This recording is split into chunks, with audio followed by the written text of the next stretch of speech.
কবরে বা কফিনে ফুল বা পুষ্পস্তবক অর্পণ করা, প্রদান করা, এটা হলো বেদাত, গুনার কাজ, মুসলমানের কাজ নয়। এটা আমাদের যারা বিভিন্ন রাজনৈতিক দল করে তাদের জন্য এটা বাধ্যতামূলক। এই বেদাতটা তাদের করতেই হয়। মুসলিম ব্যক্তিকে রাষ্ট্রীয় মর্যাদায় দাফন করা, এটা বেদাত। মুসলিম ব্যক্তি ইসলামী মর্যাদায় দাফন হবে। কি তাকে পটকা শোনায়, লাথি মারে, কি করে কি না করে, হ্যাঁ, লাথি মারার জন্য রেখে দেওয়া হয়, সবাই দূর থেকে লাথি মারে, নাউজুবিল্লাহ।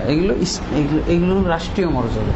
পটকা ফুটাই দিল, কি বাজনা বাজাইলো, লা হাওলা ওয়ালা কুওয়াতা। মুসলমান ফেরেশতাকে, হ্যাঁ, রহমতের ফেরেশতা যাতে এই অঞ্চলে থাকতে না পারে, সব গজবের ফেরেশতাই এর আশপাশে থাকতে পারে।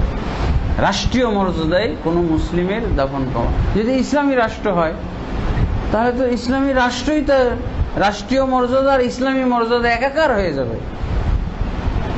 কিন্তু এগুলো কি, এগুলো দেখবেন ঠিক আমেরিকাতে খ্রিস্টানরা এভাবেই তার শেষকৃত্যটা করতেছে, তাকে সম্মান এভাবেই জানাইতেছে। হিন্দুকে দেখবেন এইভাবেই করতেছে, ইহুদিকে দেখবেন। এটা ইসলাম, এটা মুসলমানের করার স্বভাব উচিত নয়, হারাম, শিরক, কুফরি, বিদআত।